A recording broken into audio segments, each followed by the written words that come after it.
Now I am pleased to introduce Senator Wyden to Hillsboro and Washington County for his 1,104th town hall meeting in the state of Oregon. Yeah. Thank you.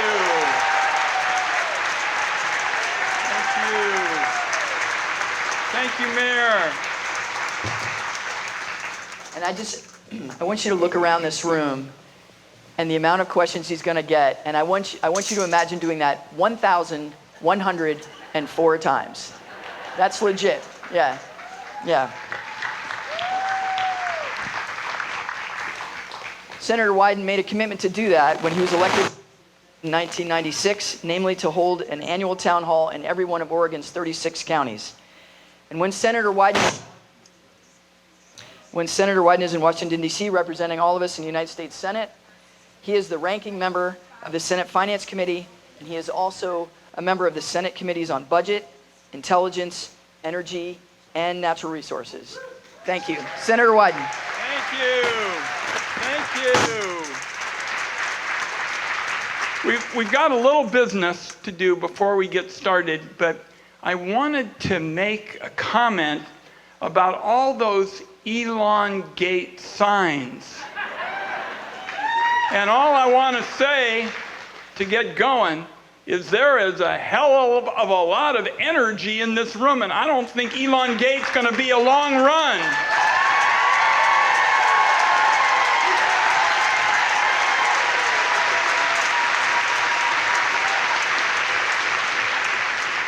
So we'll get started with the program in just a minute, but we've got Mayor Steve Calloway in the house, and if he'll come up, he has just been indestructible in terms of good deeds for the community. He's been a principal in the Hillsboro School District. He served on the Hillsboro City Council, 2 terms of mayor before being succeeded by Beach. He's been an incredible partner. He is known nationally for all his incredible work on chips. Let's give a big round of applause to the mayor.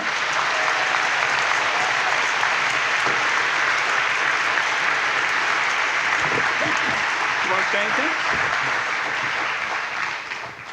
Bashful as always. So, how many of you have never been to a town meeting? Oh, loads of people. Well, usually I start off with a few remarks, like maybe a half an hour or so. And those people over there think I'm serious. They were looking for the exits. We're not going to do that. Beach really laid out what we're here to do. And, I think that by way of my starting and sparing you the filibusters, my sense is there are really 3 questions that are on people's mind in the community, right now. The first is what can we do about the chaos and the confusion, and let me use this word specifically, lawlessness that's coming out of Washington, D.C.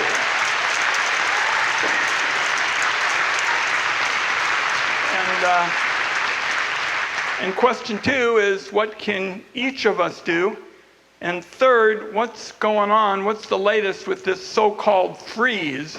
And I'm not talking about the winter weather. So to me, I'm referring, so everybody's clear, that Elon Musk and Donald Trump are imposing an illegal freeze on hiring for crucial positions like seasonal firefighters, illegal freezes on spending that hurt rural, suburban, and urban communities. And you may not have seen the unpleasant news right off the presses. There are going to be, quote, massive layoffs at Bonneville Power. Not too good for power rates staying reasonable. So we've got a lot of work to do, and let's go right to questions. Thank you. I would like to know, since the Constitution starts with "we the people," which affirms that the government for the United States exists to serve all of the people, Democrat or Republican, why are the Democrats so against Elon Musk finding millions and billions of dollars, our taxpayer dollars? No. And I'm glad you asked the question, because what I object to is not fighting waste. I spend a lot of time, ma'am, working to fight waste and look, for example, at healthcare ripoffs, pharmaceutical ripoffs, and the like. What I object to is Elon Musk subverting the Constitution of the United States.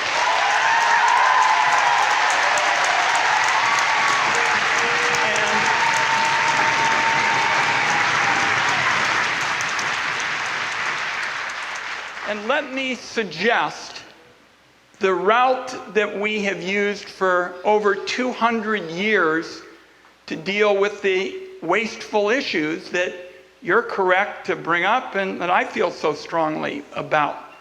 We have a Congress, we have a president, we have courts, and it says the Congress is in charge of spending. And we work with the president, who is in charge of executing the laws, and the courts interpret the laws. So here's how Elon Musk could have easily had the debate he wanted. He could have simply said to the leadership of the Senate and the House, which is in Republican hands, schedule the hearings A, B, and C that I want to have. We'll give all sides the right to be heard. And then we can go after waste the right way, the way our founding fathers had in mind.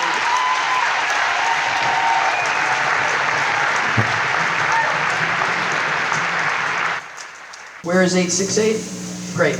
We'll get you a staff member over there. Thank you. My colleagues and I in this row, we are proud servants of our veterans, and we stand to lose our jobs any day now. What are you doing to protect federal workers? Is what are we doing to protect federal workers, and did you say veterans? Work for the Veterans Affairs, and we stand to lose our job in the next couple of months. 1, 2, 3 of us here in this row. We are just getting started, but we won a round when we waylaid the first part of the freeze. The court said, no way, not going to happen this way. Now, we've got a lot more to do. As you know, there are budgets that are coming up in March. There's something called a reconciliation bill, which determines many questions of tax and economics. And I want you to know that I'm taking the position that every single day I'm going to put some points on the board for the veterans, the federal employees, and all of those who get a fair shake. And we must not lose them in this debate. They're too important. They're not going to get lost if we have the political will to speak out at meetings like this. We duplicate a meeting like this in a part of the country where there's a member of the Senate who doesn't see the world the way I do. We're going to win this fight. That's what I'm determined to do.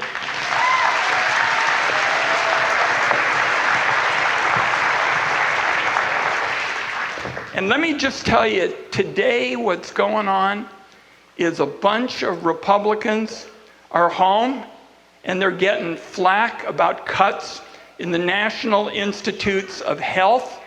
They're getting cuts in programs for farmers.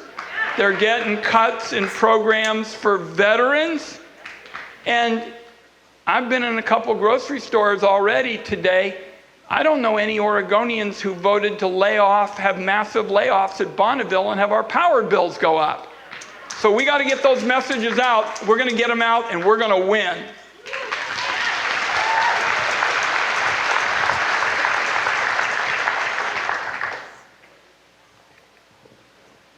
Senator Wyden, thank you very much for holding these town halls, and I think it's remarkable that you are the only senator in the country that holds town halls like you do. You've got 100% of Oregon senators doing this. Exactly. Exactly. What are the rest of them doing? Apropos of the great question that somebody just asked a minute ago, if you've got friends around the country who care about veterans and care about farmers and care about the healthcare kinds of programs, get on the phone to them and say, why don't you get your senator to have a town meeting? Mine is. Right. But that's not my question. My question actually is the SAVE Act at its core is voter suppression. According to the Brennan Center for Justice, over 21 million people do not have a passport, do not have a birth certificate, or naturalization papers readily available. Voters of color, those who change their names when they get married like myself, and young people are most affected by this. As I have attended many college fairs. I'm an independent college consultant, and we have started doing voter registration at the fairs, because even though you only have to be 16 to register to vote, in Oregon, you can't vote till you're 18. But if this SAVE Act, all of those efforts go away to register our young people to vote. So my question is, how are you working across the aisle to defeat this measure? Well, first thing, after we defeat Elon Gate, I'm going back to my push to make it possible for everybody in the United States to vote the Oregon way.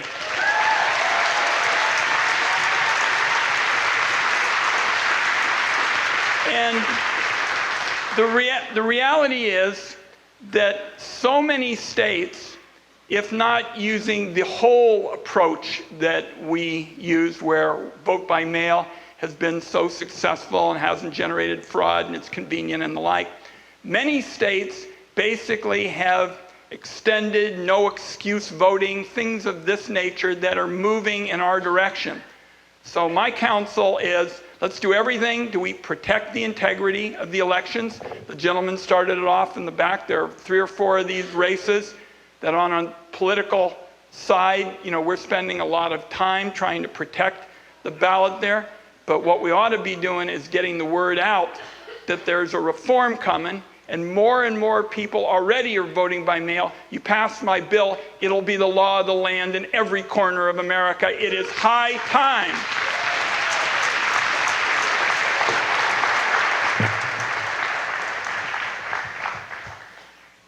Okay, next 2 numbers are 842 and 803. First number, 842, where are you? 842, right there? Perfect. And the next one is 803. Where's 803? Perfect. So we can get a staff member over to you. You'll be the second question. Since Bill Clinton, the corporate Democrats have avoided speaking on regular questions from the public and answering hard questions from the media. They cherry-pick the people who they will talk to, who will not ask them hard questions. Who can we look to be a daily messenger so that they can give FDR type, like status reports, forcefully, informatively, and positively, so that people can see that there is a direction that the Democratic Party is taking? Well, I suggest starting with outlets like Tom Hartman and any other progressive media you can start with. I was on with Tom Hartman a week ago. I know, it's got to be a regular thing. Well, here's the thing. I might be missing something, but our friend there in the back is talking about who can speak out and how to get it off the ground.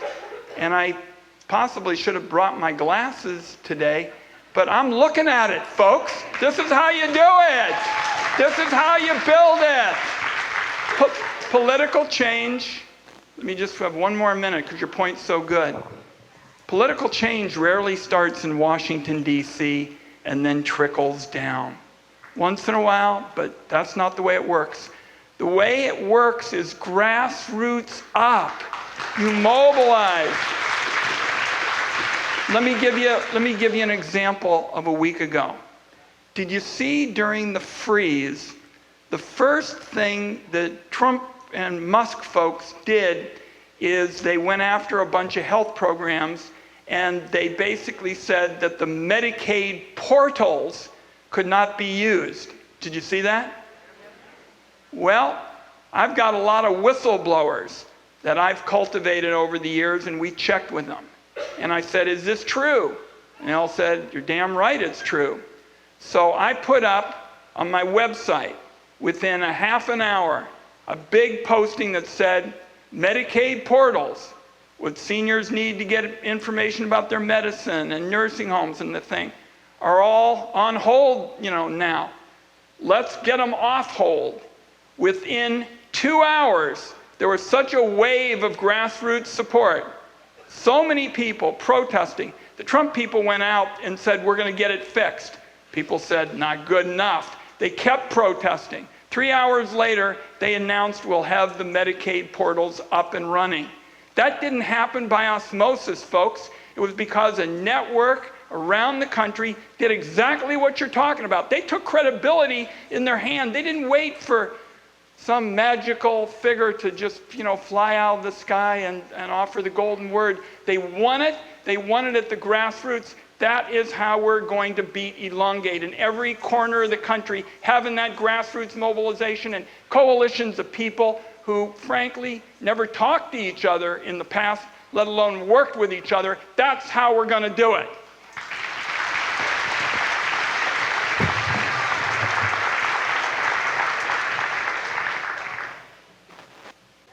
Thank you, Senator Wyden. First, I want to call out to my Veteran Affairs employees across the room. In solidarity, as a retired federal employee, I'm very concerned about the actions being taken against the future generation of our public servants.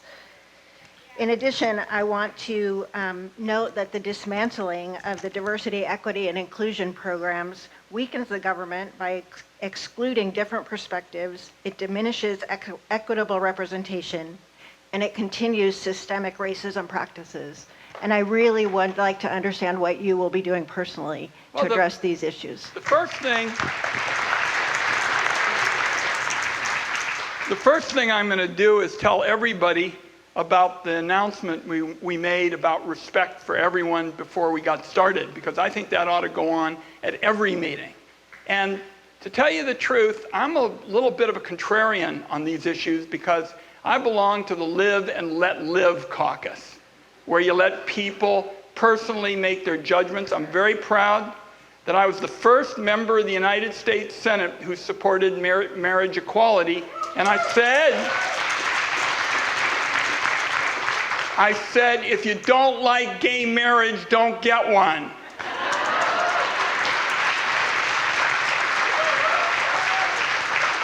And that was hard to do back then because a lot of labor folks weren't in favor of it and all the political people weren't afraid and weren't willing to do it and the like.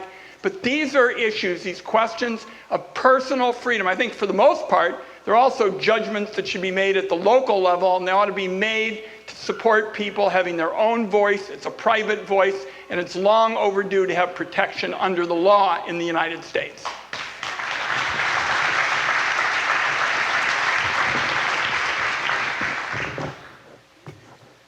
Okay, next numbers being called are 771. 771, where are you? 771. While we're getting 771, apropos of the very good question that was asked about Elon Musk, and the speaker said she favored what he was doing, and I proposed a different approach. Let me tell you, when I strip down what's going on in Washington, D.C. with the Musk brigade, I call it political quackery. What this is taking the wonderful system of checks and balances we've got in the Constitution, that's the foundation of our republic, and turning it into something, for example, because I'm the point person for the Democrats on taxes, and I blew the whistle on them going to the Treasury payments. They have now, get this, your financial data, your business data, your Social Security, your Medicare. These folks are in their early 20s. Nobody knows anything about them. This could be the biggest invasion of privacy law I've seen on my watch, and I'm going to get to the bottom of it and make sure the American people and all of you are protected. All of you must be protected.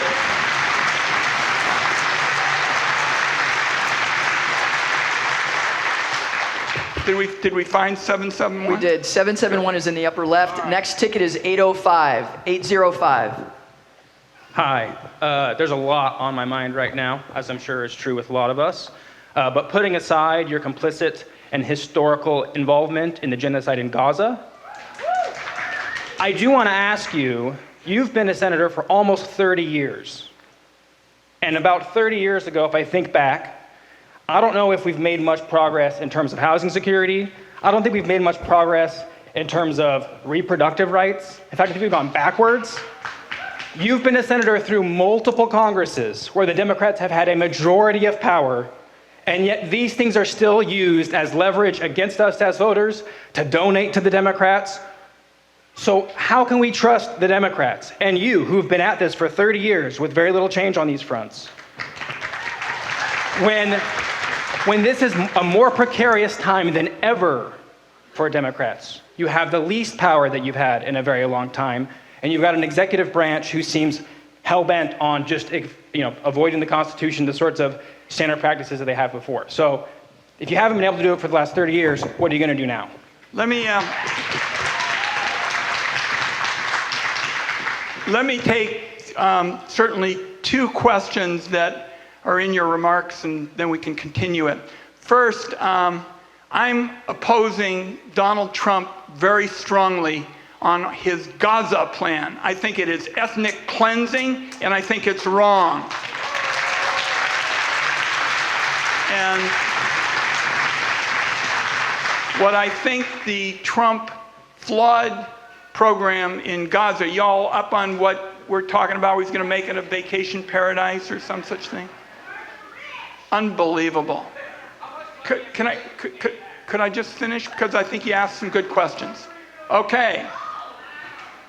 Gaza and the way Trump is going about it is going to further destabilize an area where that's the last thing you need. You don't have the Egyptians, the Jordanians, you don't have anybody talking about it. So that's number one. I suspect that you would be a co-sponsor of my bill to prohibit American soldiers and involvement in Gaza, and we can start with that. The second point you mentioned was reproductive freedom, and I want to describe why your question is so important. By the way, I have this book out now called It Takes Chutzpah, and that's boldness and the like, but I make a special effort to explain what you're talking about, sir.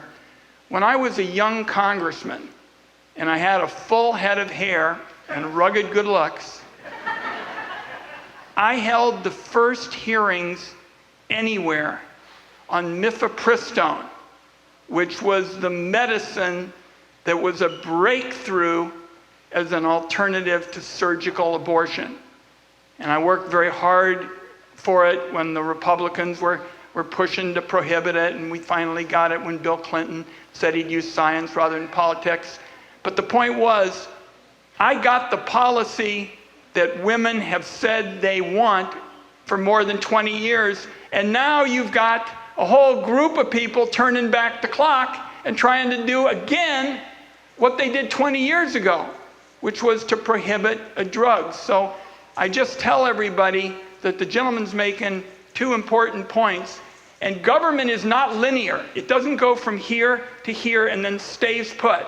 For 20 years, sir, I fixed reproductive rights health policy. Women liked it, it was safe, doctors liked it, but now we've got a crowd who wants to turn back the clock, and I'm not going to let them do it.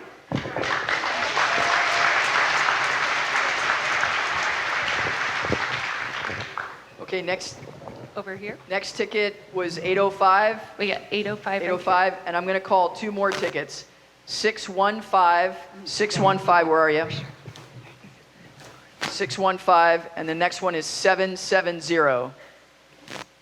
So the next two tickets are 615 and 770. Please raise your hand or stand up so we can get you a mic. And Thank we have you. 805 here. Senator Wyden, my first comment is when DEI was brought up, what I understood was you said, well, let the local folks do it, and you didn't answer anything that you were going to do.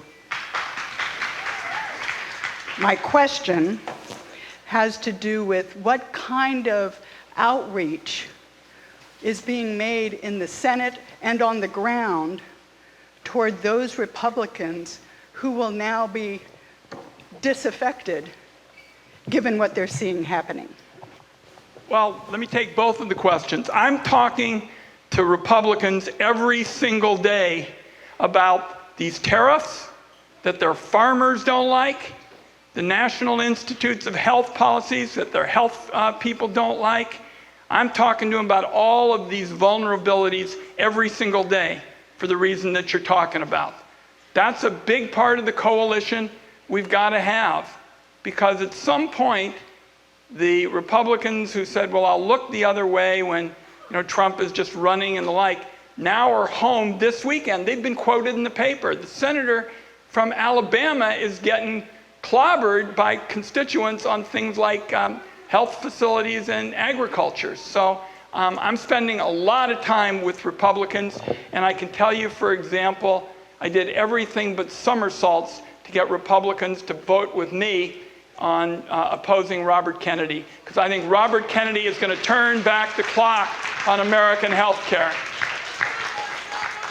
And he said repeatedly that he was for vaccinations, and then he said, I sure wish my kids could do it all over again and I could make sure they didn't get vaccinated. So that's what we're dealing with. Apropos of DEI, I've supported every major federal piece of legislation over the last few years to support that. We know that Trump is trying to override that with his executive orders. The question is, how do we go from here? I think half of it is grassroots organizing, which is why I liked what was said at the beginning of the meeting, so a big group understands how important that sense of fairness and community is.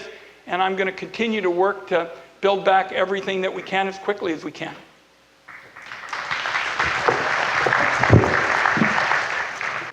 This is the first time I've attended a town hall.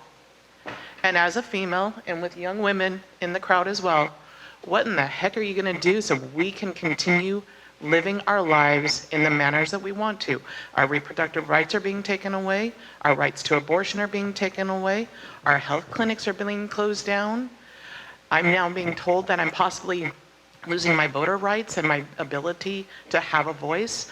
What are you going to do to protect not only elderly women, middle-aged women, and our young women and our children?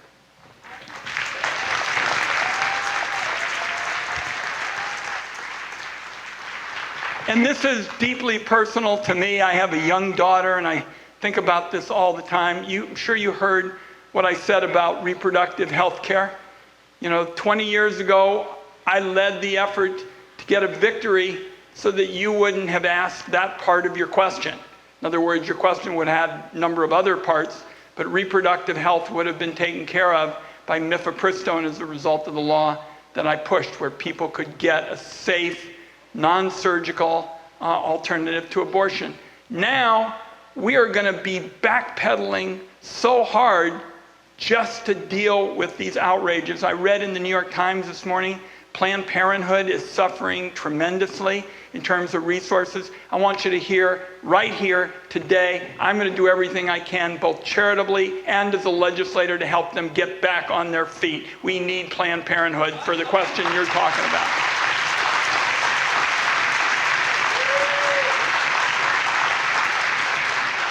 And my thought is, we heard a lot about it in the political campaign, that women won't vote for women and this kind of thing.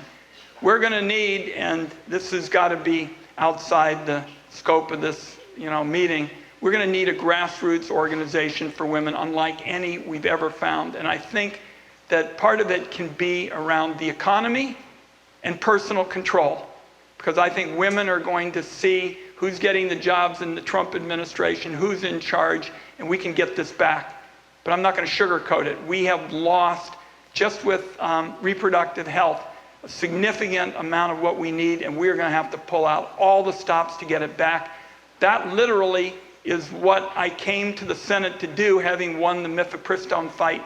This is going to be even a bigger fight, and I want you to know I am all in for it. Give me an email and a chance to call you on the phone. We'll get started. Thank you. She made our day, folks.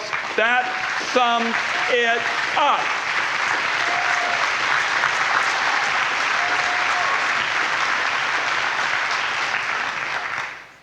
she can take the rest of the day off by order of the government. So I just,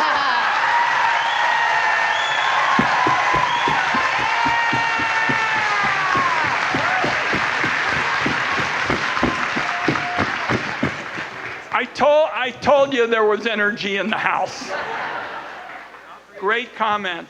And I'm not leaving until I get your phone number and email, okay? We have a deal? Okay. Senator? Yeah. Right over here. Yeah. Yes, Senator, thank you. This is also my first town hall, and love the energy. Appreciate all of you being here with us. But my question has to do with resistance and what kind of resistance we're seeing from your colleagues that on the House side. I assume there's cross-pollination that goes on there. And I guess I think we're all for bipartisanship, but I think we're past that point. And I think I hear Hakeem Jeffries and Chuck Schumer talking about still trying to work across the aisle, and I just think it's time to make them own their budget, their continuing resolution, quit bailing them out, and I guess I'm wondering what you feel about that. Sorry. Thank you. You know, there's no substitute for accountability, and I think a lot of those folks, if we in the budgets coming up ahead take a hard line on some of these economic issues that we're talking about and choice and the like, a lot of those people in the next couple of budgets, they're going to have to do it. They're not going to be able to explain, folks. And let me give you an example. How many of you have been following the Medicaid discussion? So I'm the point guy on Medicaid, okay? I'm now the senior person on the Finance Committee for the Democrats and the like. 1 out of 3 Oregonians depends on Medicaid.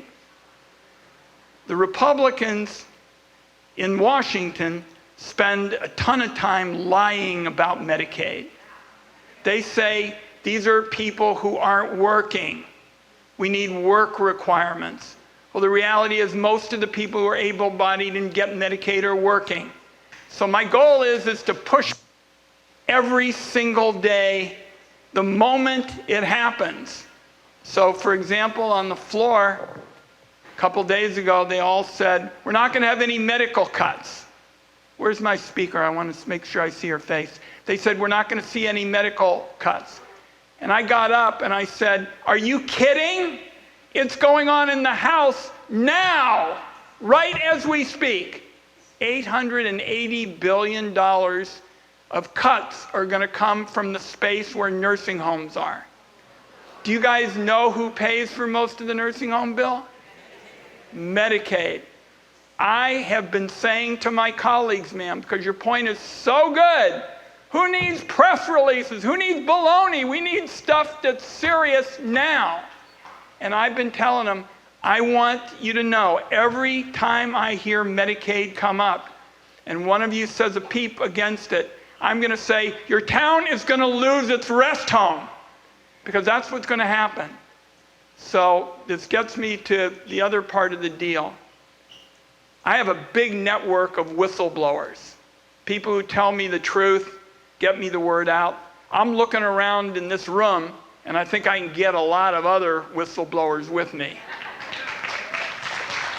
And the reason I'd like you to ask, and they're making a difference. Do you know how we know about Musk? My guys caught them in the middle of the night at the end of January. We caught does being created because the Secretary of Treasury gave Musk the keys to the kingdom. So by 12 hours later, February 1, in the New York Times, it says, here's what they're up to because I had a whistleblower who did it. So that's what I need.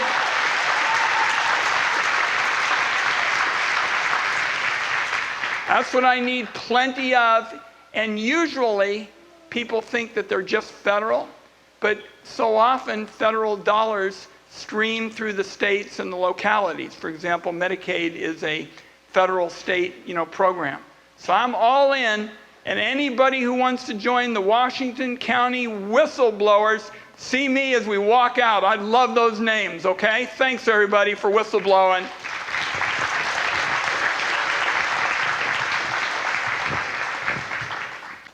Hi, Senator Wyden. Thanks for coming. I've been to your town halls before. You're a repeater. Yes. Thank you. They weren't as crowded as this, so that's a good sign that we're out here. So I have had a love-hate relationship with the Democratic Party, I think, since I got really involved during the Gore v. Bush era when, Bush won, quote unquote, and we let him. But I'm not quite sure that the Democratic Party has done us justice. Like, for instance, why didn't you filibuster all those, you got the OMB guy who wants to cut like programs that are for the marginalized and like give tax cuts to the wealthy. You got an alcoholic Fox News guy who's now running the Secretary of Defense. We got a vaccine denier, whatever, et cetera, everybody knows, RFK Jr., who's now in charge of our health. We got a dog killer lady who's, I think, HHS. I mean, and these things happened. And we have a felon who's the president. So how did we get here? If the Democratic Party would listen to, like, Bernie and the Yes!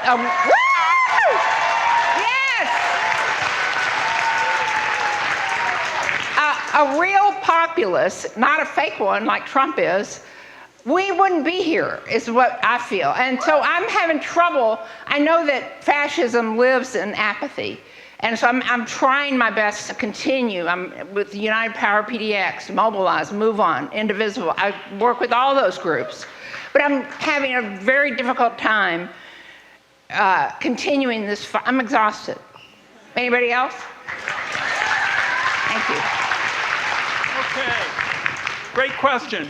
The reason we are where we are with the nominees, and almost all of them we have taken to the 30-hour restriction. In other words, we would debate them, and sometime at 3 o'clock in the morning we'd show up, and then they'd have a vote, and then you had the result. Why was that the case? Because we lost the election. And they had enough people so that we wouldn't have the votes, to block it, procedurally. They had the votes to do it, which is why the gentleman's point about the future elections and my point about vote by mail and trying to figure out ways to help the cause every step of the way, ought to be done. Now, with Bernie, I sat next to him most of this week, and if you look, he and I were hollering and voting the same way because we believe that we need a system in this country that gives everybody in America the chance to get ahead, not just the people at the top. And that sums it up. Because we want people to be successful. But right now, so you know, I'm going out every time we have a tax debate, and I'm going to say, if you're a working person, if you're a firefighter or a nurse, you pay taxes with every single paycheck. If you're a billionaire, you can go for years on end paying little or nothing with 3 words: buy, borrow, and die. I'm trying to get rid of buy, borrow, and die because those people ought to pay their fair share, just like firefighters and teachers. And so we don't lose the strain. Guess who's one of the first sponsors of my tax bill? Senator Bernie Sanders.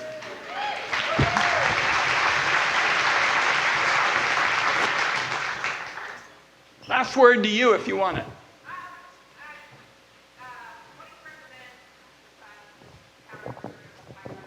What I recommend is people say, we want to put points on the board every single day to try to make the changes we need as quickly as possible. I wasn't kidding about the Elon Gate having a short run. As soon as I saw the sign, I said, I'm going to talk about that and your energy. So this is a local thing, it's a state thing, it's a federal thing, it's a legislative thing, it's calling up your friends around the country. And I think you just need to say, look, I know, let's say there's a conservative person you have a friendship with. Just say, I know there are things that we have differences of opinion on. But let's not upset the entire wonderful system that the Constitution is all about and put in place this thing which is a fast track to trouble for a fair shake for most people in America.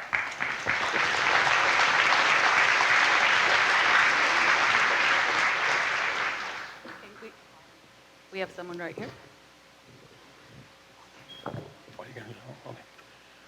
Good morning, or good afternoon, Senator Wyden. I've been to 3 or 4 of your other town halls and really enjoy getting the information. But this is affecting a lot of people, Donald Trump and Muskrat. And I'm very worried about my Social Security. What's happening right now is that Trump and Muskrat are following Hitler's playbook. Exactly what Hitler did. And it started with Trump getting rid of, making it against the law for abortions. And he's following everything Hitler did.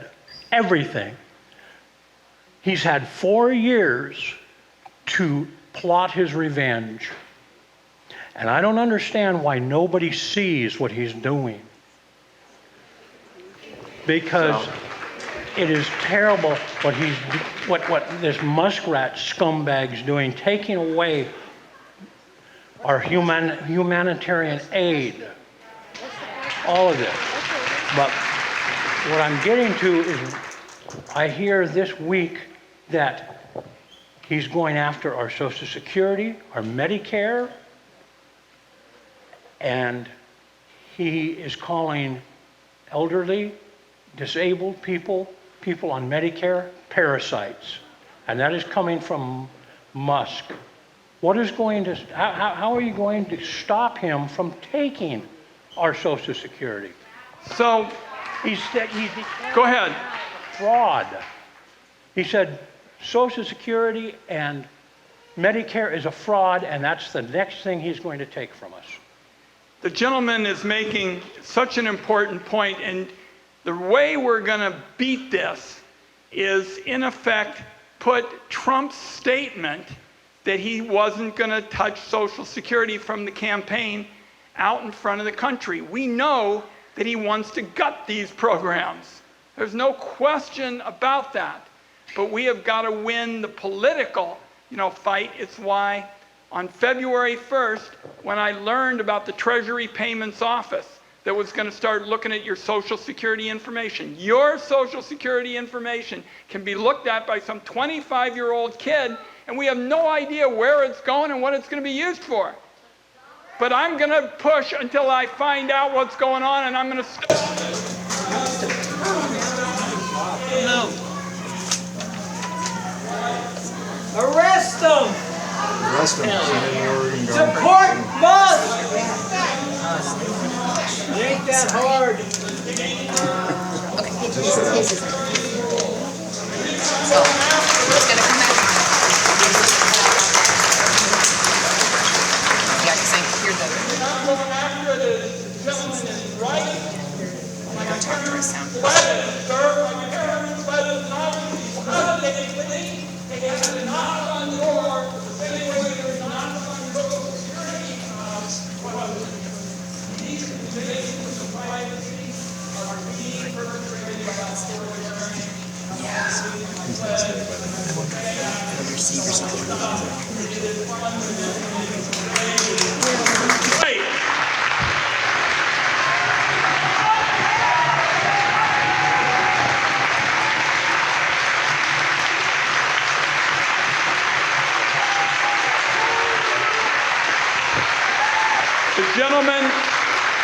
The gentleman has summed up what we've been talking about.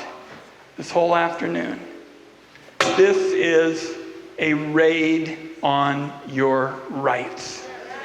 That's what my friend in the back was talking about with respect to health care. That's what the gentleman was talking about with respect to Social Security. That's what our friend over there was talking about with respect to veterans. This is an effort by Elon Musk and Donald Trump to perpetrate a raid on your rights, and we're not going to beat it until every single day we build and build and build with more support, and that's why I'm here for you. That's why I'm here to do this work.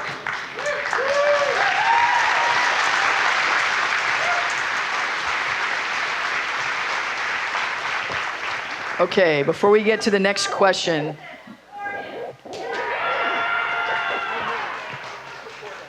Today we'll get to our question. okay. I'm not sure.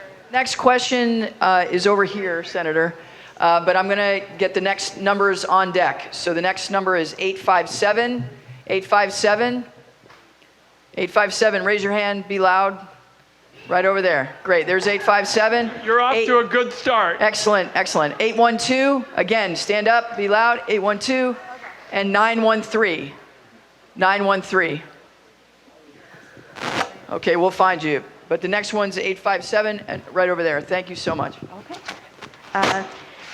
Hi, thank you, Senator Wyden. I am a professor at Pacific University, go Boxers, Washington County, and my students increasingly rely on social safety net programs like SNAP and WIC, and we've talked about Medicaid, to just get through the college, basically. And then also I teach the future healthcare providers for Oregon and the region in an increasingly bleak healthcare landscape, as I'm sure you know. Unfortunately, though, right, the US spends nearly $1 trillion a year on the military, and our military activities have only made the world a more dangerous place, including supporting the genocide of Palestinians, and including climate change and all those things. So with only a fraction of the spending that is actually diverted to causes like homelessness, childhood hunger, access to health care, will you stop approving further bloating of the Pentagon budgets and prioritize real needs of Americans and the money that we need to see that happen? Thank you. Answer.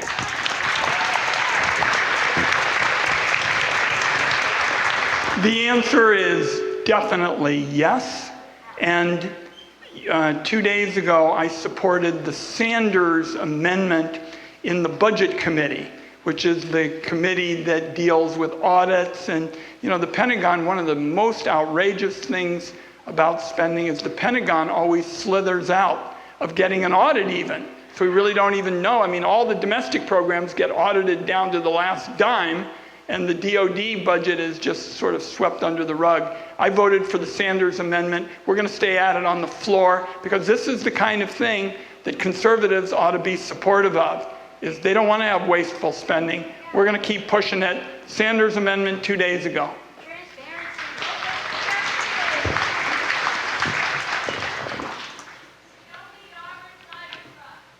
Okay. I couldn't hear the question. We're going to get to the next question, but I would ask to... Hold your question, because I couldn't hear it. Yeah. We're going to get to the next question right there, but I would remind everyone to please hold your comments. If your ticket is called, great. Otherwise, please don't interrupt. And also, just to manage expectations, we have about 25 minutes left. When I'm looking at the number of tickets in this basket, we're not going to get to all of them. I'm going to stick around too. I want to visit with people. Okay, that's good to know. All right, next question. Thank you. So I'm a teacher, and this is not my first time.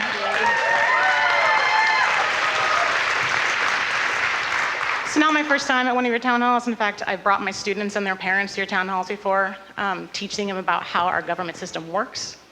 And I currently work at a school where 1/5 of our students are students with disabilities. Either,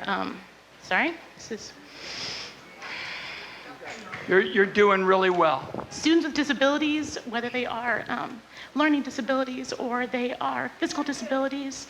I'm also a teacher that teaches diversity, equity, and inclusion. I teach about the 9 tribes. I teach that curriculum. I teach about the Holocaust. I teach about the Japanese internment. These are subjects that I know that a lot of folks think that for some reason our students should learn about, they shouldn't learn about, but I also teach about hope. And I teach about the fact that the only way that we can move forward is to understand our history so that we do not repeat it.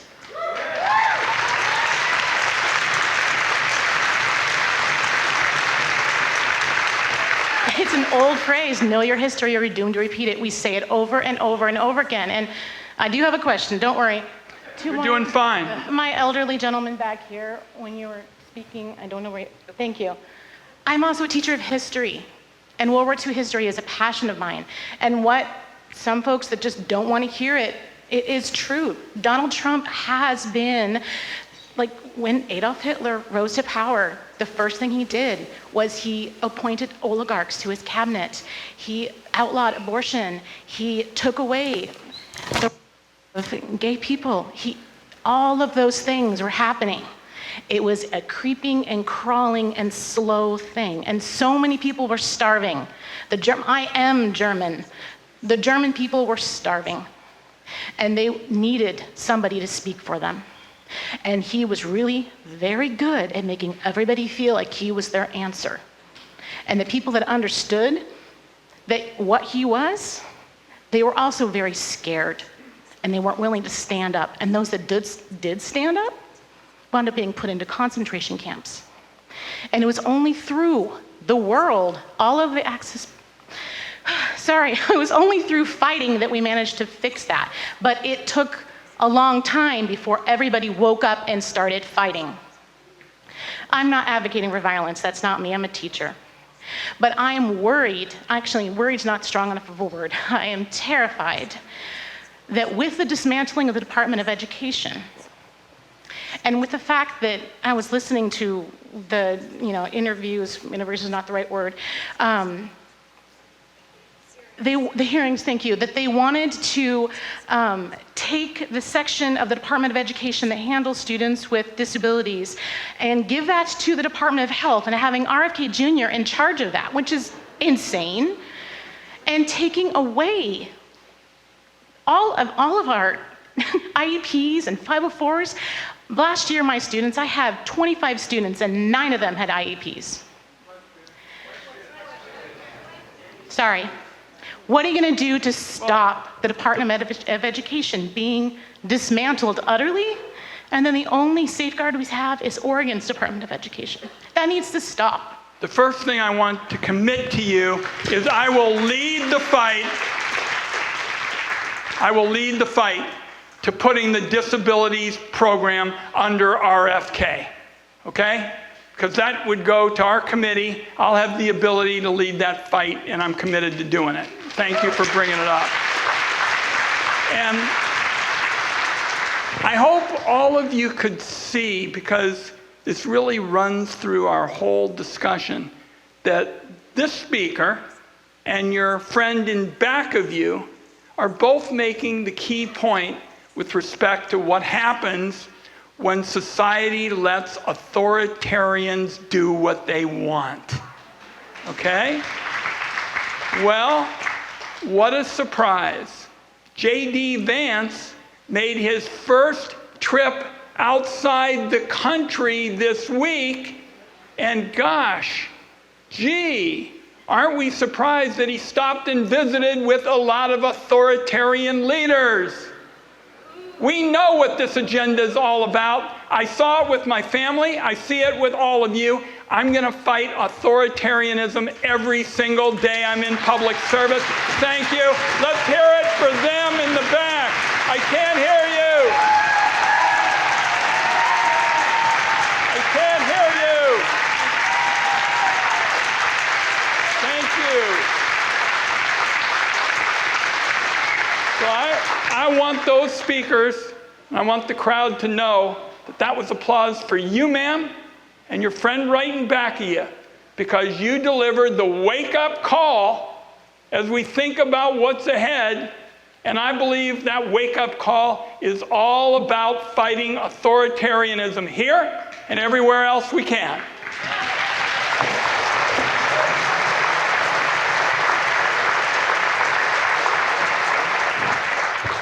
All right, we have, the next question is up to your upper left, but tickets on deck. 920, just, hey, I'm here. Just pick up your hand. 920, 817. When I go to the high schools and kids don't ask a question when they have the ticket, one of them says usually, he probably will come to our house, ask a question. All right, the next ticket's 920, but the question is up here on the left. Senator Wyden, thanks for coming to the borough. My question's about the Inflation Reduction Act money. It came to my attention in a New York Times article that you haven't spent a lot of it. And since, obviously, with the new administration, it's going to be hard to spend. You talked about political quackery and that's Congress' job to spend. If you're not going to spend it on roads or airplane safety or even Pointer Middle School, can we please have it back? Do you know that the climate investment is part of that? Let me explain just half a sentence and then you can continue. I wrote the biggest investment in fighting climate change in American history. It became law. It became law in 2022. And so far, it's working out quite well, and a lot of conservative areas are now seeing their members of Congress say, we want to keep this program because we want to get off the old fuels and onto the kind of cleaner and newer kinds of fuels. And just in the last couple of days, a big group of House Republicans are saying we want to protect it. So if they're going to say that, I'm going to go get them for the overall package and link them together, and then we have some real progress. But what about the unspent money? I'm sorry, unspent money. Unspent. Unspent. Not spent money. Well, I can assure you that the Trump people are going to close as much of this program as they can, but I'm trying to make sure they don't close the clean energy program and those parts, because that has been a winner, and particularly for rural areas all across Oregon. We've got battery operations and the like. So why don't we get a chance to get a little more detail from you, but I can tell you the unspent money is going to be gone, yes. But the question of the clean energy tax credits, I'm going to do everything I can to preserve it, because I think that's good for Oregon's future. Okay. Okay, the next ticket, last call for this one, 920. 920, where are you? 920 going once. 920 going twice. All right, you are out. Mayor, do we have anybody over in that corner of the house? Yeah, well, let's find out. How about 817? 817, great. Sorry.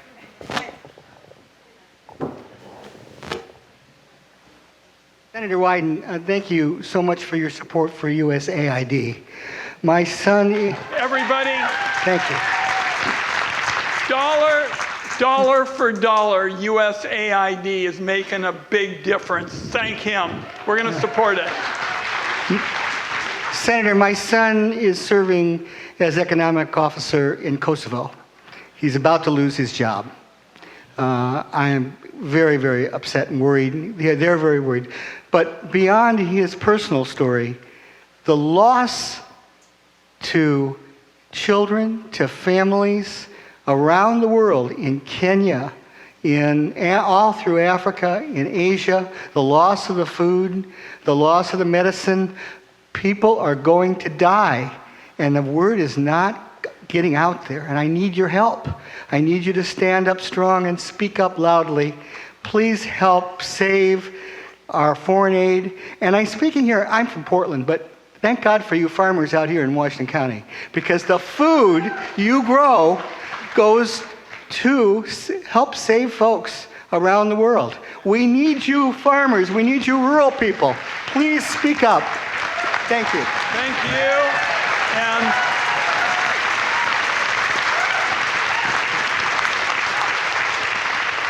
Here's yet another reason why we have to build alliances. USAID does so much good work in so many areas, but the thing I appreciate so much is what they do to prevent illness around the world.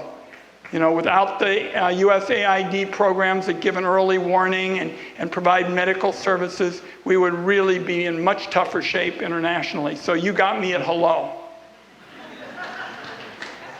Okay, next ticket number is 725. 725. Going once. Up, 725, right over on the right on the floor there. And just a reminder, we only have 15 minutes left. Please keep your questions concise. Thank you.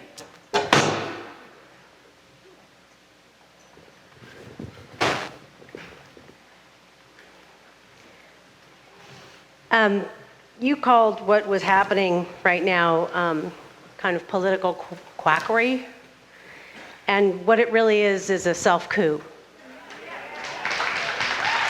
This is a coup.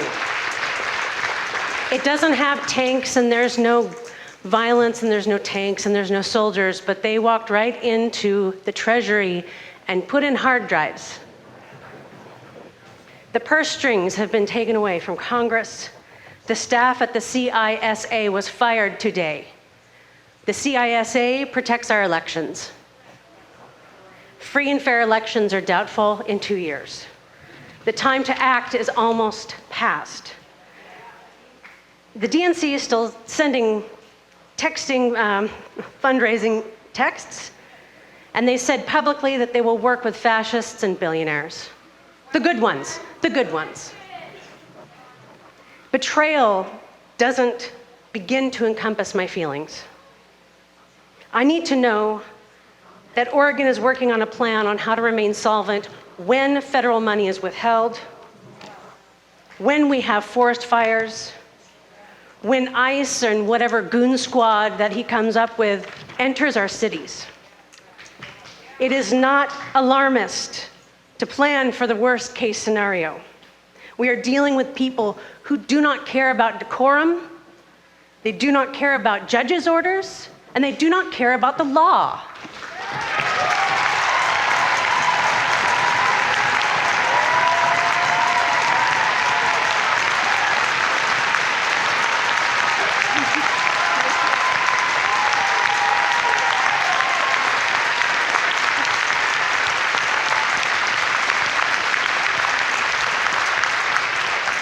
Oregon.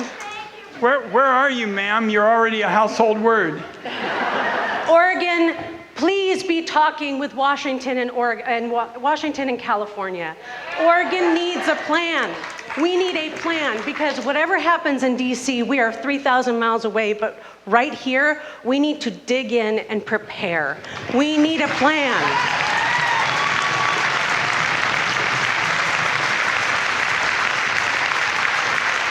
Because I don't know how long the legislative process is actually going to work, because it's not working right now. Okay. So, I mean, we need a plan. Let me try to do justice to your excellent question.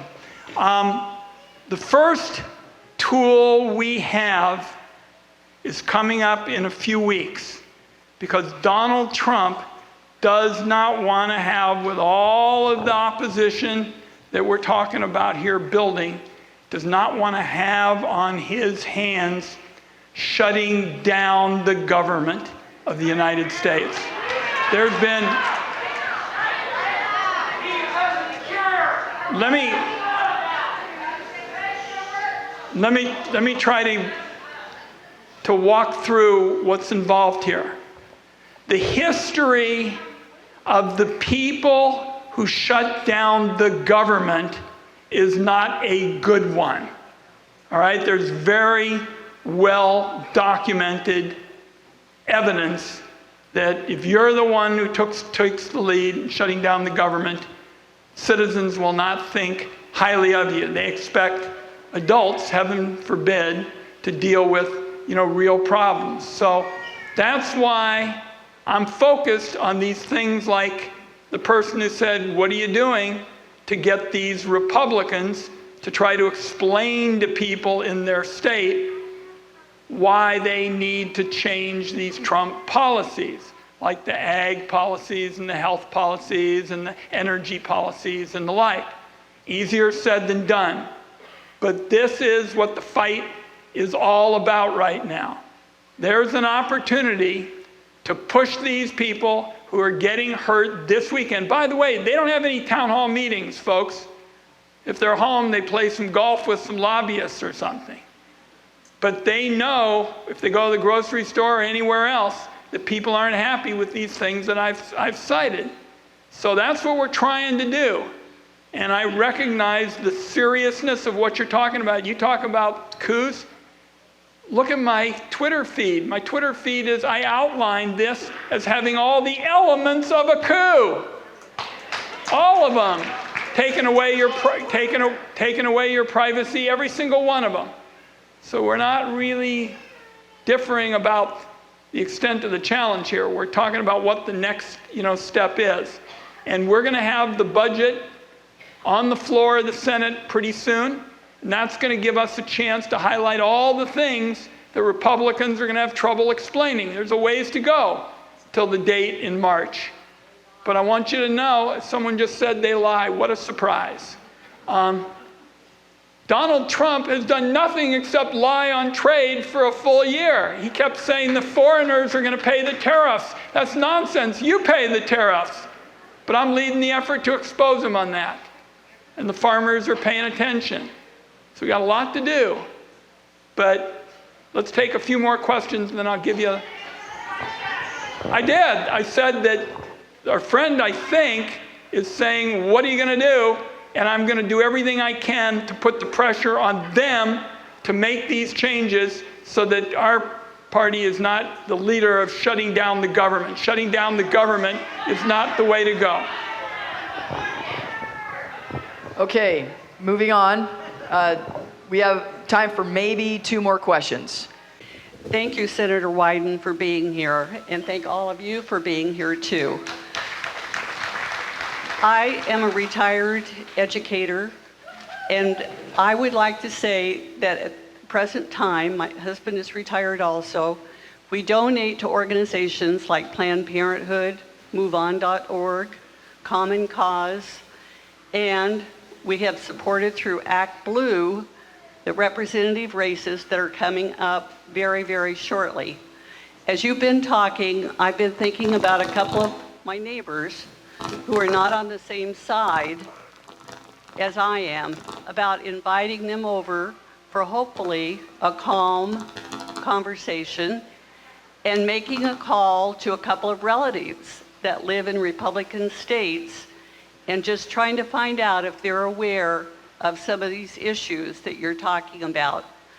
Outside of this, what else can we do locally to organize to resist? Anything with your legislators is helpful. I personally would like everybody here to become a whistleblower. And when they see things where the government is doing the kinds of abusive activities we're talking about today, I get it, because I have a record so far of about 4 for 4, starting with the Medicaid portals and the Treasury payments, of being able to blow the whistle and get people pushing back effectively. So I think the whistleblower request would be a big one for me, but have your meetings too. Yes, email, great. Yes.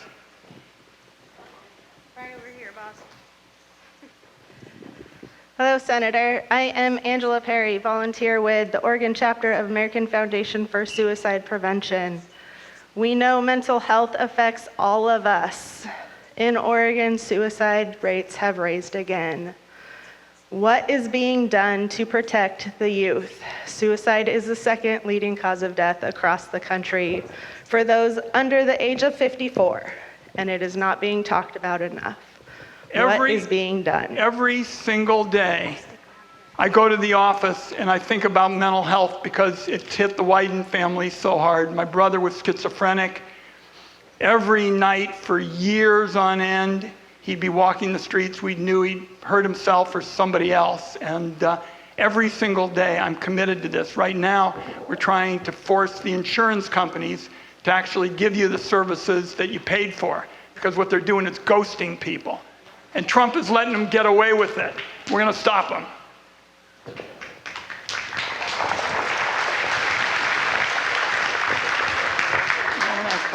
I'm going to take another question, but I see some people leaving, and I want to have a lengthy closing address of about a minute, okay? Here's what I'm leaving with.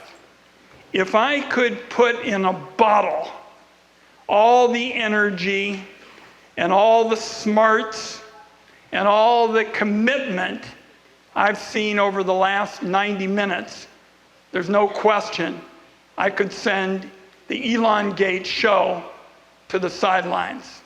So that's really what I'm here to ask. There hadn't been an unreasonable question in the House. Not a one.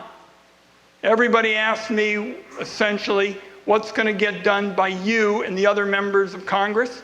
And I've tried to be as explicit as I can.